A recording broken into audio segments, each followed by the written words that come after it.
네, 안녕하세요. 에스더입니다. 네, 선생님들 드디어 우리 강의로 만나 뵙게 되었는데요. 저도 오래 기다렸고, 우리 선생님들도 오래 기다렸을 것 같습니다. 이제 제가 뭐 여러 그 OT 영상이나 또 뭐 줌에서나 다양한 방법으로 선생님들과 이렇게 소통하고 있는데, 제가 이제 늘 말씀을 드리지만 우리는 운명 공동체다. 그죠? 운명 공동체, 지역에서 다 배우셨죠? 목적 공동체. 그래서 같은 마음으로 같은 목적을 향해서 달려가고 있습니다. 이 직강 현장에 있는 선생님들이나 또 인터넷으로 저희를 만나는 선생님들이라 다 동일한 마음이실 거라 생각을 하고, 선생님들과 저의 목표는 사실 동일해요. 그죠? 우리가 보건교사로 합격하는 거, 이 시험을 통과해서 학교에서 보건교사로서의 역할을 하게 되시는 거, 선생님들과 저랑 목표가 똑같지만 저는 한 가지 더 있습니다. 그 준비하는 임용의 시간을 최대한 단축시켜 드리고 싶어요. 그죠? 많은 시간, 어쨌든 우리가 자격이, 제가 이제 잠깐 생각을 해봤는데, 우리가 모두가 동일한 자격이 있잖아요. 그죠? 임용시험, 보건교사가 될 자격이 모두가 다 있습니다. 간호사고, 교직을 했고, 선생님들 충분히 다 능력이 있습니다. 능력이 없어서 시험에 통과 못하는 게 아니라 시험에 최적화된 공부를 하셔야 된다는 말씀을 드리고 싶어요. 그래서 뭐, 그런 말 있잖아요. 결국에는 하다 보면 합격한다. 그 말의 숨은 의미가 뭐냐면 반복, 그만큼 많은 시간 그 공부에 노출됐다 라는 뜻이거든요. 그래서 선생님들 최단시간 어떤 것을 공부해야 되는지, 무엇을 반복해서 봐야지 이 임용에 마침표를 찍을 수 있을지, 그 과정을 저는 최단시간으로 단축시켜 드리고 싶고요. 그래서 우리 모두가 그렇게 보건교사가 될 자격은 이미 충분하다. 이게 능력 시험이 아니에요. 이 프레임을 좀 가지셨으면 좋겠어요. 능력 시험이 아니라 그냥 자격을 얻느냐 못 얻느냐의 시험이기 때문에 이 시험에 맞는 공부를 하실 수 있도록 제가 도와드리려고 하고요. 그래서 저는 선생님과 동일한 목표, 합격. 하지만 준비 기간, 임용 기간을 최단. 그래서 저희 초수 선생님들 되게 많이 합격하시잖아요. 들으셨는지 모르겠지만 초수 선생님들 합격 많이 하시거든요. 저희 커리를 그냥 따라가시고 반복하시고, 그죠? 복습하시고. 복습이 굉장히 중요합니다. 그죠? 복습이 굉장히 중요한데 무엇을 복습하느냐가 중요해요. 엄청나게 많은 양을 가지고 가면 그 양에 대한 공부량에, 우리가 자료가 많으면 왠지 안정감이 느껴지잖아요. 그 안정감은 결국 시간으로 사는 거예요. 그 많은 자료를 봐야 될 걸 생각해 보시면 얼마나 많은 시간이 들겠어요? 그죠? 시험에 필요한 내용들, 꼭 필요한 내용들을 반복 학습하는 것이 이 시험, 이 임용 시험의 전략이다라고 제가 말씀을 드리고 싶고요. 그래서 반복인데 무엇을 반복하느냐 굉장히 중요하다. 그죠? 엄청난 양의 꾸러미를 계속 가지고 간다 생각해 보세요. 얼마나 많은 시간이 걸리겠어요. 저희가 잘 정리해서, 그죠? 클러스터, 덩어리 잘 짜여져서 선생님들이 빠른 시간 내에 결승점에 골인을 하실 수 있도록 그렇게 도와드릴 테니까 믿고 따라와 주시면 좋겠고요.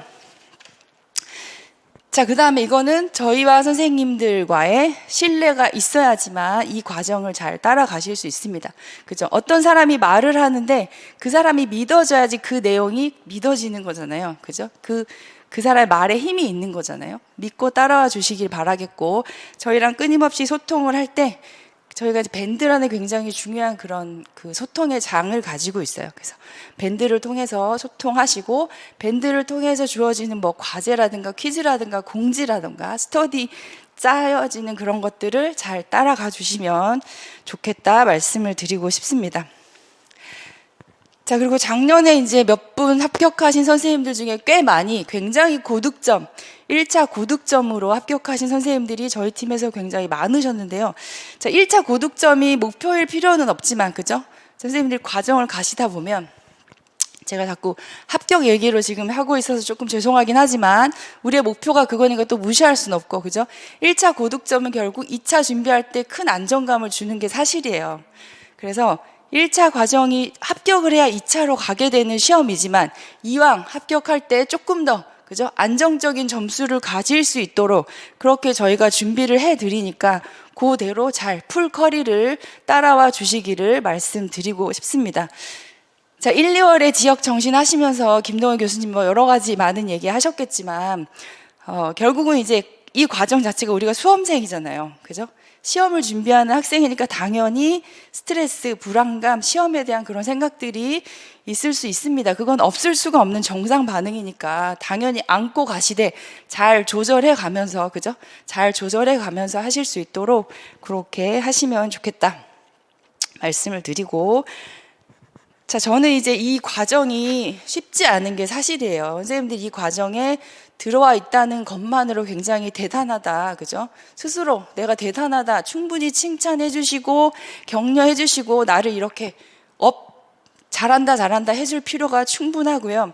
하지만 그 어차피 가는 과정을 좀 즐겁게 가시면 좋겠다, 그죠? 즐겁게, 결국 뭐예요? 안정감을 가지고 가시면 좋겠다.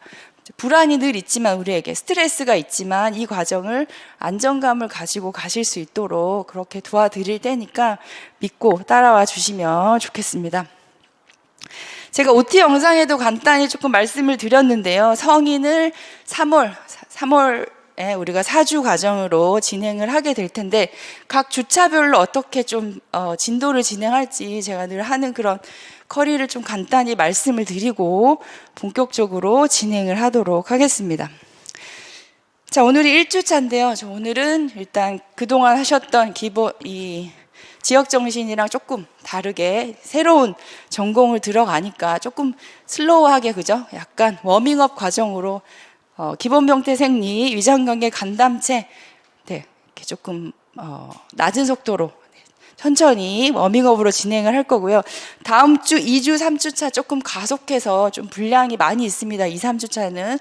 자, 2주차에 호흡기계, 순환, 혈관, 혈액계까지 진행을 하고, 자, 그 다음에 3주차에 근골격계, 신경계, 내분비계, 굵직굵직한 내용들, 임용에서 굉장히 좋아하는 그런 범위들이 여기 모여 있어요. 그래서 그런 내용들 좀 디테일하게 다루겠고, 자, 마지막 4주차에 마이너 파트들. 분량은 많지 않지만 디테일하게 알고 가야 될 내용들이 꽤 있는 그런 부분입니다. 그래서 여러 개, 그 다음에 남성 생식기, 유방건강 문제, 감각계, 응급간호까지 이런 순서로 진행을 하겠다. 자, 그래서 오늘은 기본병태 생리, 위장관계하고 간담체까지 진행을 할 텐데요. 선생님들 그 교재를 잠깐 보시면,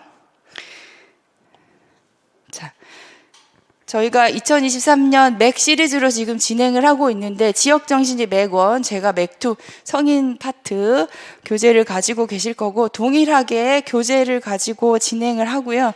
교재 안에 우리가 퀴즈도 있고, 그죠? 마무리 부분에 기출도 있습니다. 그래서 기출은 우리 기출 분석 시간에 전체적으로 해당하는 진도의 내용들 정리해 드리겠고, 자, 퀴즈는 미리 보고 오셔도 좋지만 굳이 시간 없으면 예습은 그렇게 사실 우리 이 임용에서 중요하지 않은 선생님들, 저희 커리를 따라갈 때 어느 분량을 공부해 와야 합니까? 그거는 선택이지만 머스트, 반드시 필요하진 않다. 중요한 거는 진행한 내용들을 한번 개인 셀프 공부 시간을 꼭 가지셔서 정리를 하시는 게 중요합니다. 복습이 무엇보다 중요한 시험이다. 이해를 하시고 가져가시고, 결국 반복해서 가기 때문에 그럼 어떻게 돼요? 이해가 되고 반복하면 암기가 자연스럽게 되는 그런 커리이니까 복습은 반드시, 그죠? 강의를 듣는 거는, 그죠? 강의를 듣는 거는 100% 학습은 아닙니다. 그게 내게 돼야지 그게 학습이 되거든요. 학습이 되는 지름길은 복습이에요, 복습. 그래서 자기 순수 공부 시간, 그죠? 강의 들으면서 보내는 시간이 내가 하루 5시간 공부했다, 3시간 강의 들었다, 내 공부 시간은 2시간인 거예요. 네, 그렇게 해서 셀프 공부 시간을 꼭 챙겨 가시라 말씀을 드리고요. 자, 그래서 이 교재를 가지고 진행을 하겠고, 제가 챕터별로 저희 팀에서 이제 구조화를 하면서 그 내용들을 정리해 가고 있잖아요. 그래서 엑스마인드를 통해서 구조화를 해드리고 이렇게 진행을 하도록 하겠습니다.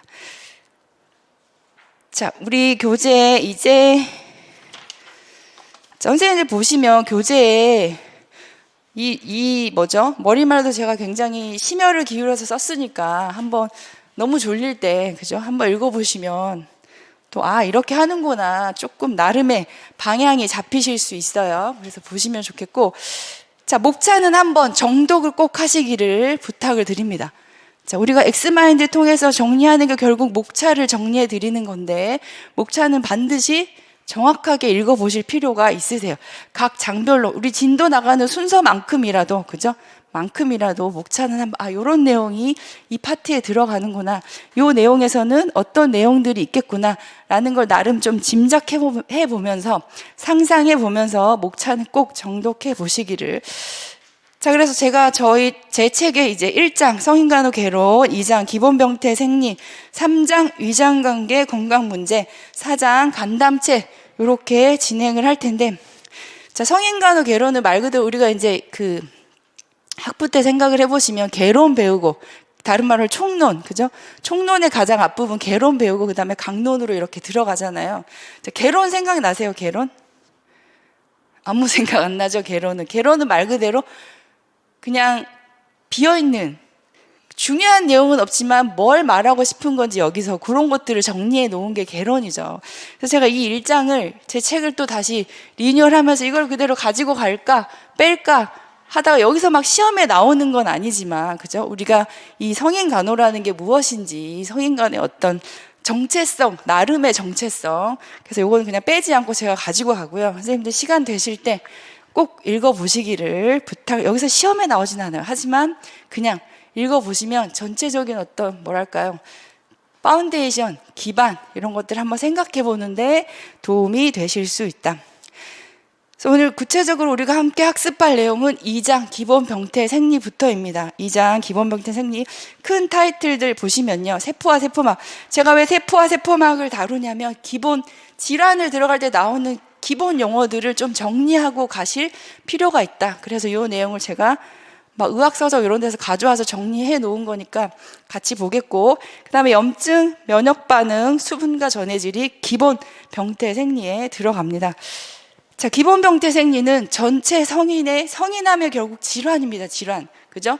성인에서 나타나는 다양한 질환들을 정리하고 있는 그런 전공인데, 이 질환들, 병태를 잘 이해하고 정리하기 위해서 기본 개념들, 수분이 뭔지, 전해질이 뭔지, 그죠? 불균형이 뭔지, 면역이 뭔지, 염증이 뭔지, 기본 내용들을 좀 정리하고 가는 파트다.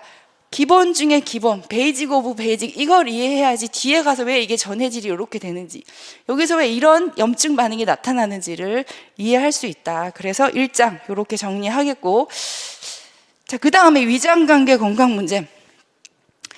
자, 저 각각의 챕터들을 보시면 기본 구조 기능, 해부 내용이 들어가 있어요. 하지만 우리가 해부 내용은 기본적으로 다 알고 있잖아요.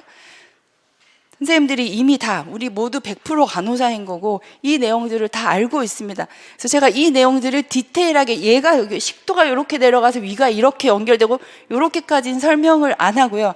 각 장에서 필요한 기능, 중요한 건 기능이에요. 기능이 깨지는 게 결국 뭐예요? 질환으로 가는 거기 때문에, 자, 기능에서 중요하게 알으셔야 될 부분들만 정리하고 넘어갈 거고요. 자, 그래서 3장 위장관계에서 구조와 기능, 건강사정 파트, 그 다음에 일반 증상, 그 다음에 상부, 위식도 상부 위장관 질환, 위 12지장 질환, 하부 위장관 질환, 이런 내용들로 구성이 되어 있다. 자, 4장 간담체를 보시면, 간담체는 결국 뭐 얘기합니까? 간, 담낭, 췌장, 그죠? 결국 뭐예요? 소화기계를 도와주며 뭔가를 분비하며 그런 기능을 하는 얘들이 들어가 있는데, 자, 관담체에도 역시 구조와 기능, 건강사정 중요한 파트, 그 다음에 일반 증상, 간질환, 담도질환, 췌장질환, 이렇게 해서 오늘 이렇게 세 챕터를 선생님들과 함께 정리해 보도록 하겠습니다. 자, 그래서 우리 교재, 그죠? 맥두 교재 이론서라고 제가 앞으로 얘기를 하면 맥 교재라고 선생님들 생각하시면 되고요. 자, 이론서 15페이지를 보시면서, 자, 우리 이론서 15페이지 보시면서 같이 진도를 나가보도록 하겠습니다. 자, 엑스마인드 제가 그 자료로도 드리지만 자료가 보니까 굉장히 글씨가 작더라고요. 제가 조금 더 키울 수 있는 방법을 최대한 이 페이지에 넓게 넣는다고 넣는데, 그죠? 글씨가 좀 작긴 한데요. 자, 화면 보시면서 정리 또 해 가시고, 제가 또 중요한 것들 언급해 드리고, 그렇게 진행을 하겠습니다. 자, 이제 본격적으로 성인간호를 들어가도록 하겠는데, 가장 베이직한, 제가 말씀 서두에도 드렸지만, 기본 개념들을 조금 차곡차곡, 용어들 차곡차곡 정리해 가도록 하겠습니다. 자, 기본 병태 생리. 자, 우리가 그 목차에서도 봤지만, 그죠? 기본적으로 개념들, 세포의 개념들을 조금 정리해 가야 하겠고, 자, 그 다음에 염증. 자, 염증 결국 뭐죠? 감염 반응입니다. 그죠? 염증 반응이 감염이 됐을 때 반응. 염증에서는 어떤 것들이 있는가? 염증의 분류에서 내용을 들어가 보도록 하겠고요. 염증의 분류. 자, 교재에 다 들어가 있지만 제가 전체 제목만 좀 언급할게요. 급성, 아급성, 만성. 자, 증상은 염증의 증상, 크게 국소 증상. 자, 기본적으로 국소 증상. 그 다음에 전신 증상. 요렇게 나뉩니다. 자, 국소 증상, 국소 염증 반응. 자, 염증 반응은 다른 말로 뭡니까? 우리 몸의 항상성을 지켜주는, 그죠? 우리 몸을 본래 그 상태대로, 정상의 상태로, 노말의 상태로 가도록 하는 과정이에요, 과정, 프로세스. 자, 그래서 증상은 국소 반응과 전신 반응으로 크게 나뉜다.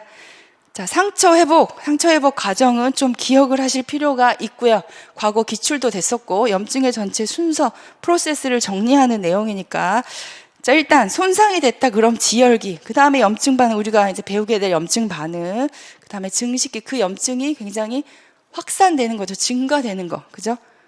그러니까 외부 물질, 항원, 세균 얘네들을 없애는 증식기, 그 다음에 결국 재형성기, 정상으로 다시 오는 재형성기, 그죠? 염증 반응, 증식기, 재형성기. 자, 이게 상처 회복 과정, 프로세스를 기억하실 필요가 있겠고, 급성 염증과 만성 염증으로 구분을 한다. 교재에서 다시 구체적으로 보겠고요. 자, 면역은 또 기본 병태 생리에 굉장히 중요한 한 꼭지를 담당하고 있습니다. 그죠? 큰 카테고리 안에서 염증 반응에 속하는 게 사실이 면역입니다. 다만 면역은 뭐죠? 백혈구가 관여하는 반응이다. 백혈구. 면역에 들어가는 모든 세포들은 큰 카테고리 백혈구 안에 들어갑니다. 선생님들 호중구, 호상구, 호염기구, 림프구, 단핵구 뭐 얘네들 들어보셨죠? 다 뭐예요? 백혈구예요, 백혈구. 백혈구의 종류에 포함이 되고요. 그래서 면역이란 무엇인가? 당연히 정의를 알으셔야겠고, 자, 크게 면역은 비특이적 면역과 특이적 면역, 이런 용어들. 자, 비특이적이란 말은 뭐예요? 다른 의미로 모두가 갖고 있다. 그죠? 스페셜하지 않다. 모두에게 있다. 즉 누구? 모든 인간이 가지고 있는 면역 반응 뭡니까? 백혈구. 그죠? 이 피부의 보상작용, 점막, 또 보채, 이런 면역 세포, 얘네들이 비특이적. 자, 그럼 면역의 종류에선 당연히 뭐가 더 중요하겠어요? 특이적 면역이 중요하겠죠. 그죠? 모두가 가지고 있는 얘네들 말고. 자, 특이적 면역이 중요하다. 자, 특이적 면역은 쉽게 말하면 항체 반응, 그 다음에 세포 반응, 이렇게 정리를 하시면 되는데요. 자, 특이적 면역은 또 크게 두 가지, 체액성 면역과 세포성 면역. 자, 어떤 카테고리에 들어갔을 때 기본적으로 지금 우리 기본 이론을 가실 때는 두 개의 세부 내용이 있었다. 네 개의 종류가 있었다. 요 정도까지만 정리하고 가셔도 충분하십니다. 그래서 다시 한번 또 심화로 들어갈 때 그 내용을 또 한번 정리를 해드리니까, 자, 특이적 면역은 기본적으로, 제가 말이 빨라지네. 면역은 기본적으로 비특이적 면역과 특이적 면역이 있는데, 중요한 거는 특이적 면역이다. 근데 특이적 면역에 들어가 보니 두 가지가 또 있더라. 그래서 체액성 면역, 세포성 면역, 말이 절대 어렵지 않아요. 제가 작년 3월에 우리 성인 기본 이론을 하고, 기본 이론은 이 과정을 다시 이제 1년 만에 다시 하는데요. 다시 한번 책을 보니까, 그죠? 용어들을 알면 병태 생리, 질환, 간호중재 다 이해할 수 있습니다. 용어를 이해하는 게 굉장히 모든 학습의 시작이고 이해의 시작이다. 용어가 낯설잖아요. 그거는 왜 그래요? 나에게 많이 노출을 내가 안 시켰기 때문이에요. 자, 익숙하다는 것은 그만큼 내가 노출이 많이 됐기 때문에, 우리 당뇨병, 결핵 이런 거 너무 익숙하죠. 근데 많이 내가 안 겪어본 거, 들어보지 않은 것들은 익숙하지 않다. 결국 노출을 많이 시키면 당뇨처럼, 그죠? 비만 관리처럼 굉장히 익숙한 것들이 되는 것입니다. 자, 지금 만약 체액성 면역, 세포성 면역 익숙하지 않다. 노출을 내가 안 시켰다. 그만큼 내가 많이 노출을 시키면 굉장히 익숙한 게 됩니다. 지금 익숙하지 않다. 절대 걱정하고 두려워할 필요가 없다. 계속 어쨌든 내가 노출되게 될 테니까. 자, 그래서 체액성 면역은 쉽게 정리를 하면 항원, 항체 반응이다. 항체를 만들어서 면역 반응, 결국 뭐예요? 외부 세균, 외부 항원을 없애는 면역 반응이 체액성 면역. 그래서 항체 반응, 체액성 면역, 이렇게 연결해서 기억하시면 되겠습니다. 자, 항체 반응은 체액성, 기억하기 좋잖아요, 그렇죠? 항원 항체 반응은 체액성 면역이다. 자, 이 면역은 림프구 중에서도 비림프구가 관여하는 그런 면역입니다. 자, 그래서 비림프구 안에 여러 가지 면역 글로불린, 결국 뭐예요? 싸우는 거잖아요. 항체잖아요. 면역 글로불린, 이 물질들이 교재에 보면 5가지가 있는데요. 선생님들이 꼭 기억하셔야 될 거 3가지만 제가 여기다 정리를 해놨어요. 자, 엑스마인드는 우리 교재에 있는 모든 내용들 중에서도 더 중요한 내용들, 선생님들 꼭 기억하셔야 될 내용들로 제가 정리를 하고 있는데, 자, 체액성 면역, 항체 반응, 비림프구인데 이 결합되는 수용체 모양에 따라서 IgG, IgM, IgE가 나눠지고요. 요 3가지는 꼭 기억하셔야 될 면역 글로불린, 이뮤노 면역 글로불린 중에 하나이다. 자, 그 다음에 2번째 특이적 면역 중에 세포성 면역. 자, 세포성 면역은 T 림프구 면역입니다. 자, 체액성 면역과 가장 큰 차이는 뭘까요? 항체를 형성하지 않는다. 그죠? 항체를 형성하지 않으면 어떻게 항원을 없앱니까? 걔를 파괴하는 거죠. 그죠? 살해하고 파괴하는 거죠. 그래서 T 림프구 면역이 세포성 면역이다 라고 보시면 되고요. 그래서 보조 T 림프구라던가 비림프구 활성이라던가 그런 내용들. 자, 비림프구 활성이 갑자기 세포성 면역에 나오는데 이 말은 뭡니까? 비림프구는 체액성 면역이라고 했잖아요. 근데 여기 세포성 면역에 비림프구 활성이 들어갔다는 얘기는 결국 세포성 면역에서 체액성 면역의 일부에 관여를 하고 있다라는 의미예요.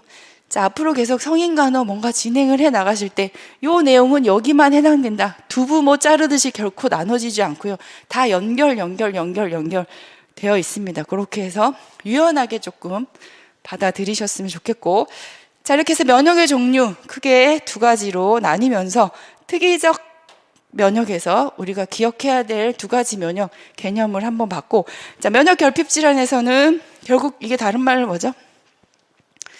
에이즈잖아요. 에이즈, 그죠? 후천성 면역 결핍증. 자, 전파 경로 중요하고 감염 경과 프로세스도 중요합니다. 자, 감염 경과는 꼭 기억하셔야 될 내용 중에 하나고요. 과정 순서를 기억하시라는 거예요. 그래서 이걸 어떻게 기억을 하냐? 자, 급성, 임무, 급성 증상기잖아요. 급성 증상기. 제가 앞으로 교재에 가서 다시 한번 얘기하겠지만 급증하는 임무는 증발, 나를 증발하게 만든다. 그래서 급성 증상기, 임상적 무증상기, 급증하는 임무죠. 그럼 어떻게? 나를 증발시킨다. 그죠? 이렇게 해서 이 프로세스는 면역 결핍 질환은 간혹 그동안 조금 임용에 나왔던 그런 임용이 좋아하는 주제이기 때문에 우리가 좀 디테일하게 정리를 할 거지만 이 프로세스 시험에 나오진 않았지만 본문에 들어가 있던 내용으로 선생님들이 정리해 놓고 기억해 놓을 필요가 있다. 그래서 급증하는 임무, 나를 증발시킨다. 이게 면역 결핍 질병의 경로, 감염 프로세스다. 정리를 하시고요. 여기서 꼭 기억하셔야 될 내용은 CD4. 자, 면역 결핍 질환은 세포성 면역과 관련이 됩니다. 그러니까 당연히 CD4는 어디에 포함되는 애겠어요? 세포성 면역이니까 T 림프구겠죠. 그죠? 결국 뭐예요? 면역 결핍 질환은 뭐가 없어지는 질환? T 림프구가 없어지는 질환. 그래서 면역이 결핍되는 자, 그 다음에 기본 병태 생리에서 또 우리가 가져가야 될 내용이 과민 반응입니다. 과민 반응. 자, 과민 반응도 이 모든 카테고리 있죠? 이 염증, 면역, 과민 반응 다 큰 카테고리 염증 안에 들어가는 애들인데요. 자, 과민 반응은 염증 자체가 어떻게? 우리가 통제할 범위를 넘어서는 상태. 그죠? 통제할 범위를 넘어서면 내가 어떻게 돼요? 힘들어지죠. 그죠? 셀프가 힘들어지게 되는 면역 반응이 과민 반응이다. 이렇게 정리를 하시면 되고요. 자, 항원에 대한 뭔가 외부 침입자에 대한 과도한 면역 반응. 컨트롤이 내가 안 돼요. 그래서 조직이 어떻게 돼요? 손상이 돼요. 다른 말로 숙주가 인간이 내가 셀프가 손상이 되는 대표적인 게 뭡니까? 여기에 확장되는 게 자가 면역 질환인 거죠. 그죠? 과민 반응 이렇게 정리를 해 보시고 자, 매개 물질, 염증을 매개하는 물질들인데 얘네가 너무 증가된 상태입니다. 염증을 매개하는데 매개 물질이 너무 많으면 어떻게 해요? 조절이 안 된다. 그죠? 그래서 뭐 호흡곤란, 피부 발진, 그죠? 과호흡, 빈맥 요런 증상들을 나타나게 하는 게 과민 반응이다. 자, 과민 반응에 선생님들 꼭 기억하셔야 될 거 유형 4가지가 있다. 자, 지금은 요 4가지가 있다까지만 기억하시면 돼요. 자, 4가지 디테일하게 지금 제가 설명을 하겠지만 그냥 흘려 들으셔도 돼요. 나중에 과민 반응 4가지 여기까지만 지금은 기억하시면 된다. 자, 1유형 아나팔락시스. 자, 즉각적으로 나타나는 그래서 IgE. 자, 과민 반응하며 기억하셔야 될 항체가 IgE인데요. 우리 위에서 아까 면역 세포 중에서 3가지 봤었잖아요. 그죠? IgG, IgM, IgE. IgE는 뭐와 관련된? 과민 반응과 관련된 림프구 항체이다. 자, 그 다음에 이 유형 세포 용해성, 세포가 용해된다 그러는 거예요. 보채 의존성. 자, 보채는 어떤 체액성 면역이었죠. 그죠? 자, 세포 용해성, 보채 의존성 반응 같은 말이고, 자, 3유형 면역 복합체. 자, 면역 복합체란 말은 무슨 말입니까? 다른 말로 항원 항체 복합체입니다. 면역 반응이 일어난 복합체, 항원 항체 복합체에 의한 반응, 사구체 신염 대표적인 질환, 류마티스 관절 얘네들이 어디에요? 조직에 침착 쌓이는 거죠. 자, 쌓이면서 결국 조직에 이런 물질들이 쌓이면 어떻게 해요? 조직이 기능을 하지 못하는 그런 병태 생리 과정을 거치면서 결국은 조직 손상, 기능 소실 이렇게 되는 거죠. 자, 그 다음에 4유형. 제가 지금 말하면 선생님들 들으셨을지 모르겠어요. 1유형 IgE. 자, 2유형 세포 용해성, 체액성이라고 제가 말씀드렸죠. 그죠? 그 다음에 면역 복합체, 항원 항체 반응. 다 동일하게 들어간 용어가 뭡니까? 항체죠, 항체. 그래서 1, 2, 3유형은 항체가 관여하는 면역 반응이니까 특이적 면역 중에서 어디에 해당되나요? 체액성 면역이죠. 자, 제가 4유형을 말하기 전에 이거를 정리하고 가는 이유를 아시겠어요? 4유형은 당연히 체액성 면역이 아닌 거죠. 그러니까 세포성 면역, 결국 T 림프구가 관여하는 면역 반응이다. 자, T 림프구가 관여하는 면역 반응은 과민 반응 중에서도 기본적으로 과민 반응은 빨리 우리 몸에서 증가되는 과민하게 나타나는 반응인데요. 지연형이라고 나와 있어요. 4유형. 자, T 림프구는 지연형 반응을 일으키는 그런 면역의 형태입니다. 그래서 우리 호흡기계 들어가면 또 배우겠지만 투베르클린 반응이라던가 접촉성 피부염이라던가 장기 이식 거부 반응이라던가 이런 애들은 T 림프구가 관여하는 세포성 면역이기 때문에 4유형 지연형 혹은 세포 중개성. 세포 중개성이란 말 안에 세포성 면역이라는 말이 들어가 있는 겁니다. 그래서 용어들을 보시고 그죠? 이게 어디에 속하는지 잘 정리를 자, 순서대로 우리가 면역에서부터 그죠? 2가지 또 세포성 면역에서 다시 과민 반응 이렇게 연결해 나가면서 정리를 하고 있고요. 자, 마지막으로 수분과 전해질을 잠깐 정리를 해 보자면 자, 수분과 전해질에선 중요한 전해질 나트륨과 칼륨, 자, 칼슘과 인 그리고 결국 수분 전해질은 산염기 불균형 균형을 컨트롤하는 그런 내용들로 들어가 있고요. 제가 나트륨과 칼륨을 대비해 놓은 이는 얘네가 서로 반대 방향으로 움직이기 때문이죠. 칼슘과 인도, 그죠? 상호 기량적인 역할을 하기 때문이고요. 자, 가장 중요한 전해질 나트륨.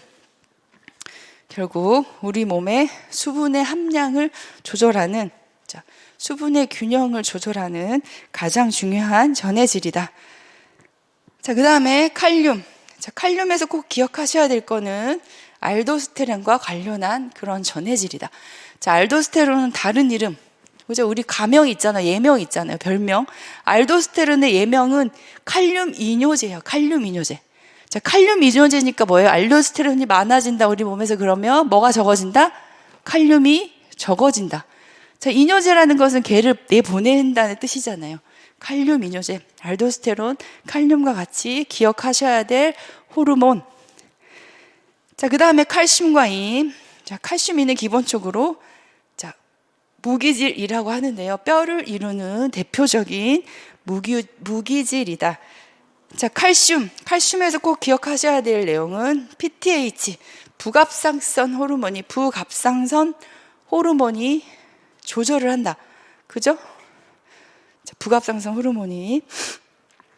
자, 인은 산염기 균형에서 굉장히 중요하다. 인결합, 화학 물질에 의해서 우리 몸의 산 농도가 조절이 되기 때문에. 자, 그 다음에 산염기 조절에서 기억하셔야 될 중요한 거. 자, 산염기 조절은 결국 뭐예요? 균형으로 가고자 하는 우리 몸의 반응이잖아요. 자, 균형은 결국 불균형을 조절해 주는 것을 얘기를 합니다. 자, 불균형을 조절해 준다. 우리 몸에서 너무 많으면 배설시키고, 적으면 배설을 막고, 이런 기능을 하는 것을 얘기하는데, 기본적으로 우리 인체가 가지고 있는 배설 기관, 크게 두 가지로 보시면 돼요. 첫 번째가 폐, 두 번째가 신장, 그죠? 배설기관은 폐로 가거나 신장으로 가거나, 뭐 피부로 뭔가 나가긴 하지만 굉장히 미미한 양이고, 기본적으로 조절을 한다 그러면 폐로 내보내거나 소변으로 배설이 되거나 입니다. 그래서 뭔가 몸에서 많아지면 어떻게 해요? 호흡이 많이 되면서 배출을 하거나 그렇게 되죠. 소변으로 많이 나가거나, 이 두 가지 루트를 좀 기억을 해 두시고. 자, 그래서 폐로는 결국 탄산, 과호흡 혹은 저호흡, 이렇게 우리 몸에서 반응을 하게 되고, 자, 콩팥에서는 중탄산염을 재흡수 못 나가게 하거나, 우리 몸이 어떨 때? 산성일 때, 아니면 너무 알칼리성일 때는 중탄산염을 재흡수를 안 시켜 결국 뭐예요? 배출을 하거나, 이렇게 조절을 한다. 콩팥, 신장의 조절, 폐의 조절 두 가지로 보시고. 자, 산염기 조절, 불균형은 크게 호흡성이냐 대사성이냐로 구분이 되는데요. 자, 호흡성에서도 산증, 결국 그죠? 산이냐 알칼리냐 이잖아요. 근데 그 원인이 호흡성이면 호흡성 산증, 호흡성 알칼리증, 대사성이면 대사성 산증, 대사성 알칼리증, 이렇게 나가게 되고요. 자, 호흡성이니까 결국 뭐를 보는 거예요? 뭐의 불균형? 탄산의 불균형, 이산화탄소 농도의 불균형을 보는 거죠. 그래서 피의 CO2의 분압을 확인해서 뭔가 깨져 있다 그러면 호흡성이구나. 자, 대사성이다. 대사성은 뭘 봐요? 중탄산염을 봅니다. HCO3-예요. HCO3- 중탄산염의 농도를 보고 그 균형이 정상 범위에서 벗어나 있으면 산증이냐 알칼리증이냐 이렇게 구분을 하게 되는 것입니다. 그래서 기본 병태생리에서 선생님들 없어져 버렸네. 자, 세포는 제가 교재에서 볼 거고 기본 병태생리에서 염증이 없어져 버렸어요. 자, 염증, 면역, 과민 반응, 수분 전해질, 기본 병태 생리에서 그죠? 키워드 이렇게 정리해 가시고.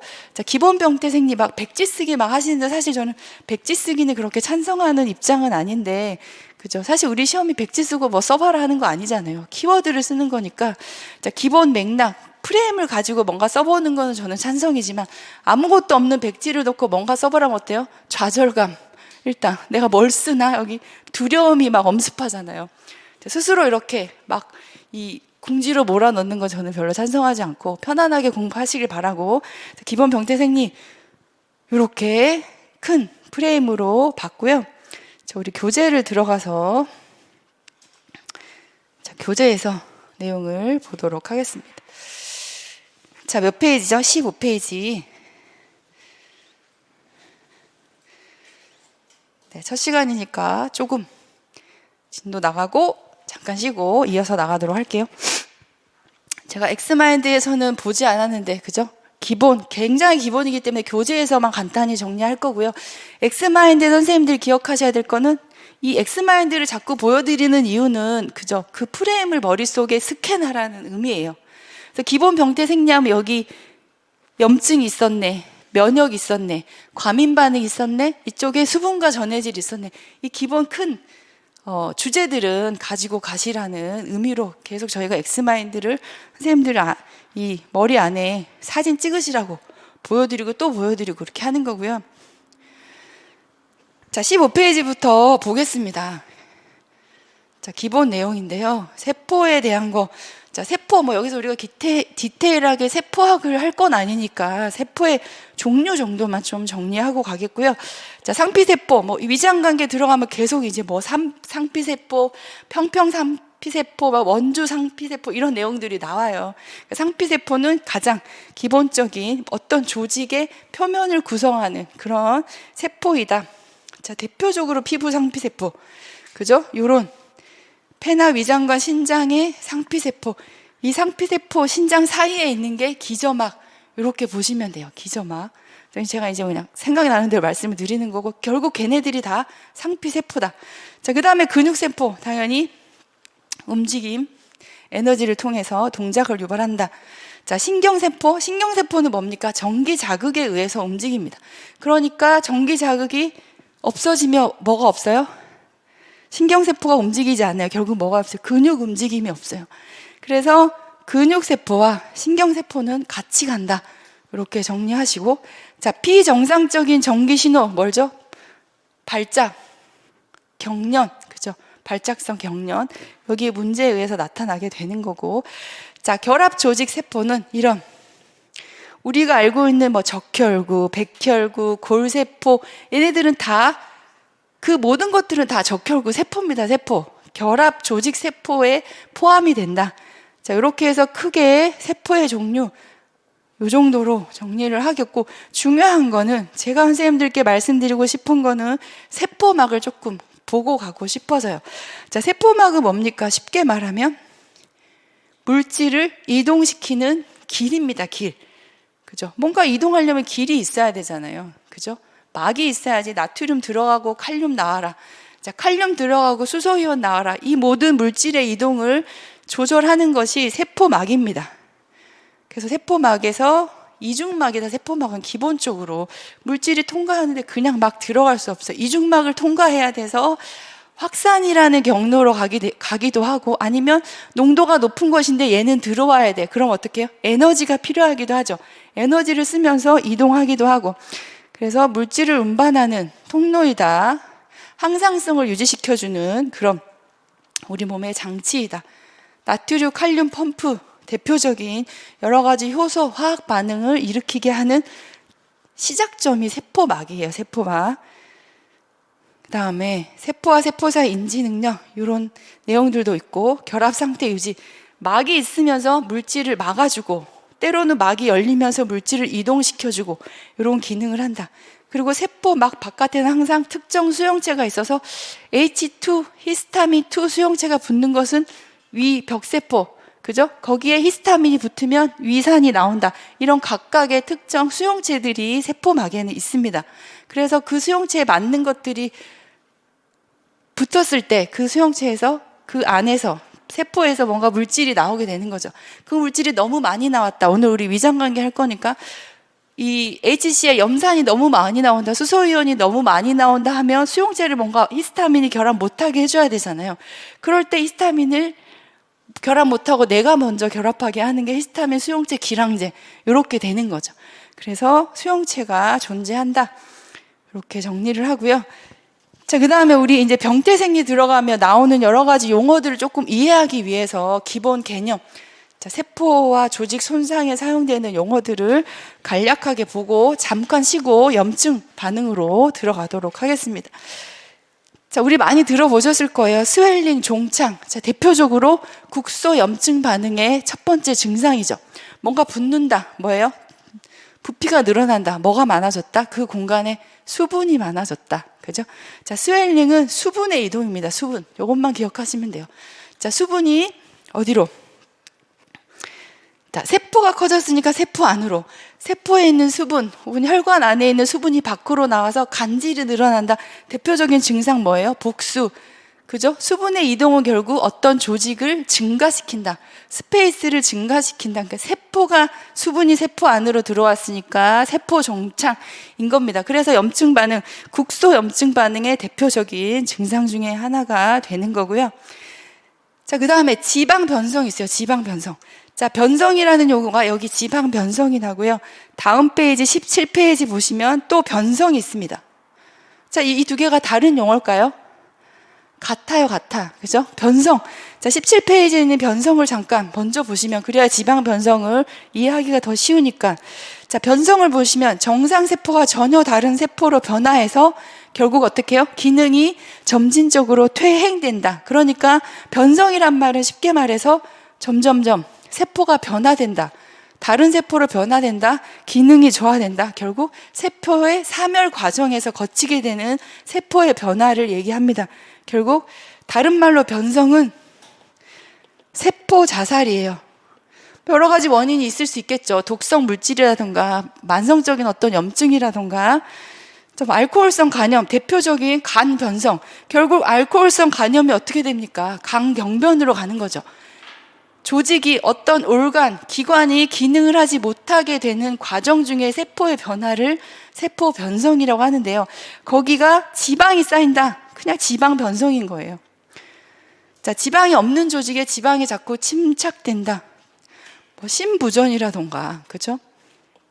이런 물질에 의해서 지방이 자꾸 쌓인다. 그러면 세포에 자꾸 얘네가 쌓이면 어떻게 해요? 세포의 기능, 물질의 이동, 기본적인 기능을 할 수가 없으니까 조직이 점점 퇴화된다. 기능 손실이 된다. 그래서 변성은 다른 말로 세포 자살이 되는 겁니다.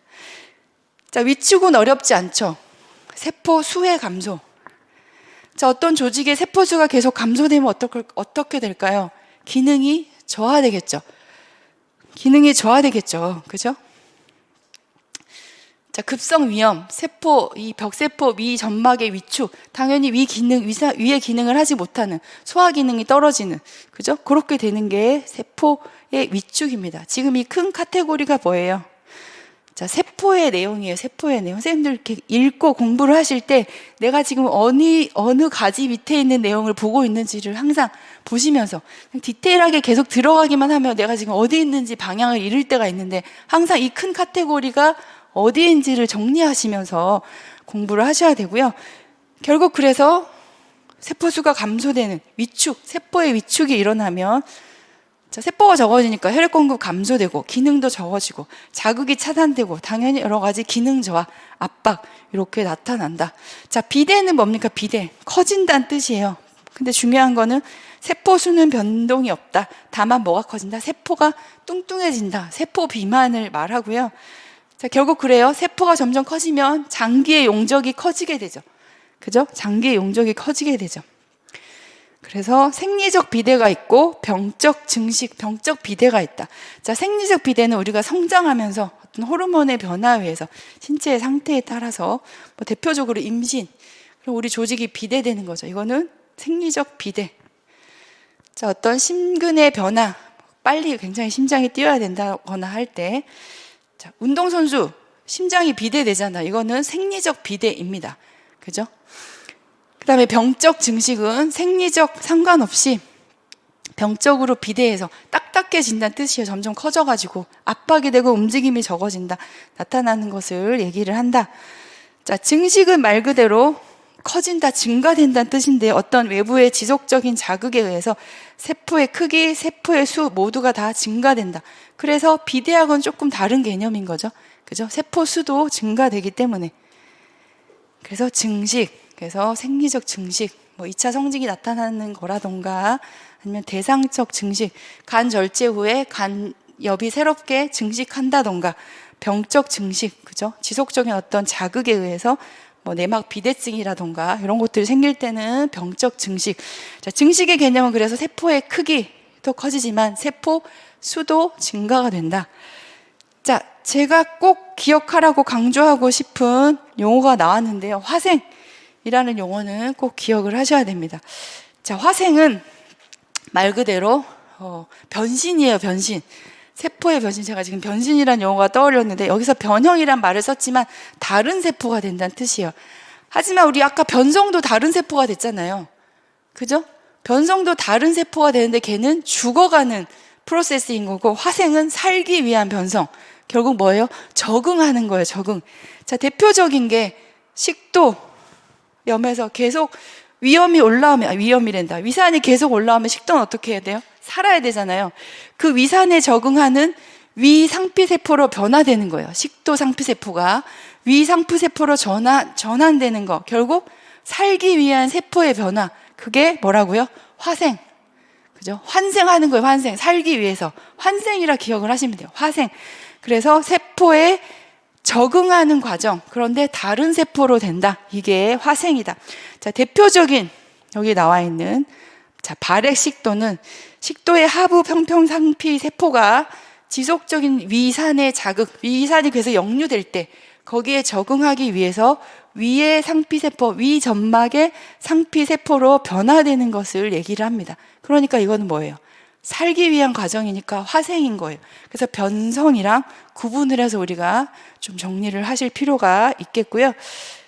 자, 괴사는 말 그대로 죽는 거죠. 아예 죽어 있는 상태, 세포가 더 이상 기능하지 못하는, 그러니까 주변에 전혀 혈관, 영양, 산소 공급 전혀 되지 않는 상태, 조직의 괴사 상태.